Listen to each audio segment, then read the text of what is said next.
West Indies ಅವರು official ಆಗಿ super ಏಟ್ಗೆ ಕ್ವಾಲಿಫೈ ಆಗಿದ್ದಾರೆ ಅಂತಲೇ ಹೇಳ್ಬೋದು. ಎಲ್ಲೋ ಗೈಸ್, ಎಲ್ಲರಿಗೂ welcome back to my YouTube channel my speaks in Kannada. ನಾನು ನಿಮ್ಮ ಪ್ರಜ್ವಲ್. ಇವತ್ತು West Indies versus Nepal T20 world cup match ಇತ್ತು. ಒಂದು ಕಡೆಯಲ್ಲಿ ಸಖತ್ತಾಗಿ ವೆಸ್ಟ್ ಇಂಡೀಸ್ ಅವರು 15.3 ಓವರ್ಸ್ಗೆ ಚೇಸ್ ಮಾಡಿ ಗೆದ್ದಿದ್ದಾರೆ ಅಂತಲೇ ಹೇಳ್ಬೋದು. ವೆಸ್ಟ್ ಇಂಡೀಸ್ ಟೀಮ್ ಅವರು ಸೂಪರ್ ಏಟ್ಗೆ ಕ್ವಾಲಿಫೈ ಆಗಿದ್ದಾರೆ. ಇದು ಫಸ್ಟ್ ಟೀಮ್ ಅಫಿಷಿಯಲ್ ಆಗಿರೋದು. ಸೌತ್ ಆಫ್ರಿಕಾ 3-3 ಗೆದ್ದಿದ್ದಾರೆ. ಅಫಿಷಿಯಲ್ ಆಗಿ ಇನ್ನೂ ಬಂದಿಲ್ಲ ಅವರಿಗೆ ಪಾಯಿಂಟ್ಸ್ ಟೇಬಲಲ್ಲಿ. ವೆಸ್ಟ್ ಇಂಡೀಸ್ ಅವರು ಅಫಿಷಿಯಲ್ ಆಗಿ ಕ್ವಾಲಿಫೈ ಆಗಿದ್ದಾರೆ ಅಂತಲೇ ಹೇಳ್ಬೋದು ಸೂಪರ್ ಏಟ್ಗೆ.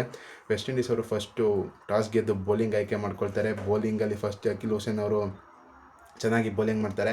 ಇವತ್ತು ಇನ್ಫ್ಯಾಕ್ಟ್ ರೊಮಾರಿಯೋ ಶೆಫರ್ಡ್ನ ಕುಣಿಸಿರ್ತಾರೆ, ಮ್ಯಾಥ್ಯೂ ಅವ್ರನ್ನ ಆಡಿಸಿರ್ತಾರೆ. ಅವರು ಸಖತ್ತಾಗಿ ಬೌಲಿಂಗ್ ಮಾಡಿ ಇನ್ಫ್ಯಾಕ್ಟ್ ಪವರ್ ಪ್ಲೇಲಿ 2ನೇ ಓವರಿಂದ ಹಿಡಿದು ಕಂಟಿನ್ಯೂಸ್ 4ನೇ ಓವರ್ ಬೌಲಿಂಗ್ 4 ಓವರ್ ಬೌಲಿಂಗ್ ಮಾಡ್ತಾರೆ. ಅದರಲ್ಲಿ ಕೊಟ್ಟಿರೋದು ಬೇರೆ 10 ರನ್ನು, 1 ವಿಕೆಟ್ ತೊಗೊಂಡಿದ್ದಾರೆ. ಅಕಿಲ್ ಹುಸೇನ್ ಕೂಡ ಚೆನ್ನಾಗಿ ಬೌಲಿಂಗ್ ಮಾಡ್ತಾರೆ, 1 ವಿಕೆಟ್ ತಗೊಳ್ತಾರೆ. ಅದಾದಮೇಲೆ ಅವ್ರ ಕಡೆ ಯಾರು ಅಷ್ಟೊಂದು ಕಾಂಟ್ರಿಬ್ಯೂಟ್ ಮಾಡಿಲ್ಲ. ಕುಶಾಲ್ ಅನ್ನೋರು ಅಷ್ಟೊಂದು ಏನು ಆಡೋಲ್ಲ, ಮತ್ತು ಆಸಿಫ್ ಅನ್ನೋರು ಅಷ್ಟೊಂದು ಏನು ಆಡೋದಿಲ್ಲ. ಮತ್ತು ರೋಹಿತ್ ಪ್ರೊಡಾದನವರು ಅವ್ರ ಕ್ಯಾಪ್ಟನ್ನು ಕೂಡ ಅಷ್ಟೊಂದೇನು ಕಾಂಟ್ರಿಬ್ಯೂಟ್ ಮಾಡೋದಿಲ್ಲ. ಮತ್ತು ಇವರು ದೀಪೇಂದ್ರ ಸಿಂಗೇರಿ ಅವರು ಸಖತ್ತಾಗಿ ಬ್ಯಾಟಿಂಗ್ ಆಡಿದ್ರು. T20 ವರ್ಲ್ಡ್ ಕಪ್ಪಲ್ಲಿ 2ನೇ 50 ಅವ್ರದ್ದು. ಚೆನ್ನಾಗಿ ಬ್ಯಾಟಿಂಗ್ ಆಡ್ತಾರೆ. ಇಲ್ಲದೇ ಇಷ್ಟು ಸ್ಕೋರ್ ಬರ್ತಾಯಿರಲಿಲ್ಲ. 133 ಸ್ಕೋರ್ ಕೂಡ ಇವರು ನೇಪಾಳಕ್ಕೆ ಹೊಡೆಯೋಕ್ಕಾಗ್ತಿರಲಿಲ್ಲ. ದೀಪೇಂದ್ರ ಸಿಂಗೇರಿ ಅವರು ಸಖತ್ತಾಗಿ ಬ್ಯಾಟಿಂಗ್ ಆಡಿ ಒಂದು 57 ರನ್ಗಳು ಹೊಡೆದಿರೋ ಕಾಂಟ್ರಿಬ್ಯೂಟಿಂದ. ಮತ್ತು ಅವರು ಲಾಸ್ಟ್ ಈ ಮ್ಯಾಚಲ್ಲಿ ಇಂಗ್ಲೆಂಡ್ ಮ್ಯಾಚ್ ಚೆನ್ನಾಗಿ ಆಡಿದಂಥ ಇವರು ಲೋಕೇಶ್ ಅವರು ಚೆನ್ನಾಗಿ ಬ್ಯಾಟಿಂಗ್ ಆಡೋಕ್ಕಾಗಲಿಲ್ಲ ಈ ಮ್ಯಾಚು.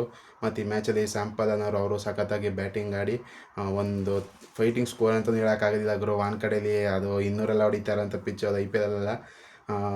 ಈ 133 ರನ್ಗಳಿಗೆ 8 ವಿಕೆಟ್ನ ಕಳ್ಕೊತಾರೆ. 4 ವಿಕೆಟು ಜೇಸನ್ ಹೋಲ್ಡರ್ಗೆ ಬೀಳುತ್ತೆ, ಮತ್ತು 1 ವಿಕೆಟ್ ಅಕಿಲ್ ಹುಸೇನ್ ಅವ್ರಿಗೆ ಬೀಳುತ್ತೆ, ಮತ್ತು ರಸ್ಟನ್ ಚೇಸ್ಗೊಂದು, ಶಮಾರ್ ಜೋಸಫ್ಗೊಂದು, ಮ್ಯಾಥ್ಯೂ ಅವ್ರಿಗೊಂದು ಬೀಳುತ್ತೆ. ಅದನ್ನು ಚೇಸ್ ಮಾಡೋಕ್ಕೆ ಅಂತ ಬರ್ತಾರೆ ಬ್ರೆಂಡನ್ ಕಿಂಗ್ ಮತ್ತು ಶಾಯ್ ಹೋಪ್ ಅವರು. ಸಖತ್ತಾಗಿ ಪಾರ್ಟ್ನರ್ಶಿಪ್ ಅಂತ ಬರುತ್ತೆ, 45 ರನ್ಗಳ ಪಾರ್ಟ್ನರ್ಶಿಪ್ ಬರುತ್ತೆ.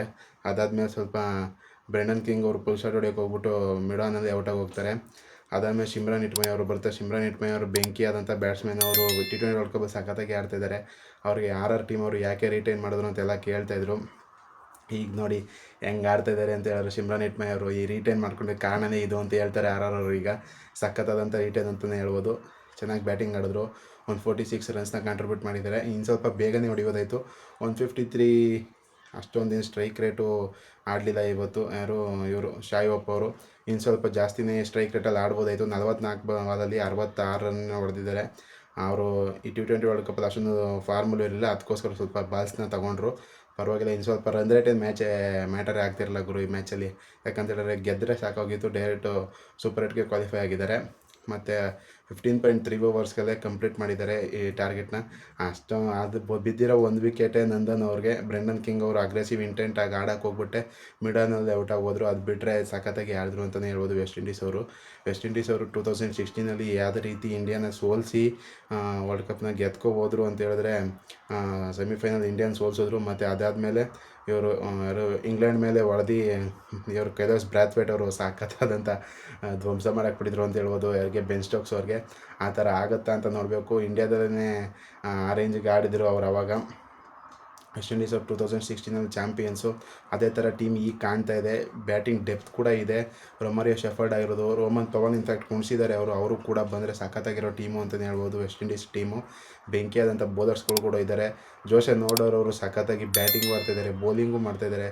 ಫೀಲ್ಡಿಂಗ್ ಅಂತೂ ಕೇಳಲೇಬೇಡಿ. ವೆಸ್ಟ್ ಇಂಡೀಸ್ ಅವ್ರು ಯಾವತ್ತಿದ್ರೂ ಟಾಪ್ ನಾಚಲ್ಲೇ ಇರ್ತಾರೆ. ವೆಸ್ಟ್ ಇಂಡೀಸ್ ಅವ್ರ ಫೀಲ್ಡಿಂಗ್ ಅಂತೂ ಬೆಂಕಿಯಾಗಿ ಆಡಿದ್ರು. ಈ ಮ್ಯಾಚು ಬೌಲಿಂಗಿಂದನೇ ಗೆದ್ದಿದ್ದಾರೆ ಅಂತ ಹೇಳ್ಬೋದು. ವೆಸ್ಟ್ ಇಂಡೀಸ್ ಅವರು ಸಖತ್ತಾಗಿ ಬೌಲಿಂಗ್ ಮಾಡಿದ್ರು ಜೇಸನ್ ಹೋಲ್ಡರ್ ಅವರು.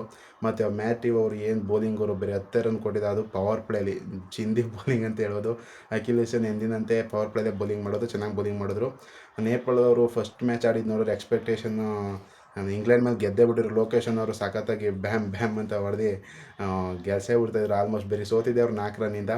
ಒಂದು ಕಡೆ ಸಪೋರ್ಟರ್ಸ್ ಅಂತೂ ನೇಪಾಳ ಕ್ರಿಕೆಟ್ಗೆ ಇಂಡಿಯಾ ಥರನೇ ಸಪೋರ್ಟ್ ಇದೆ ಅಂತಲೇ ಹೇಳ್ಬೋದು.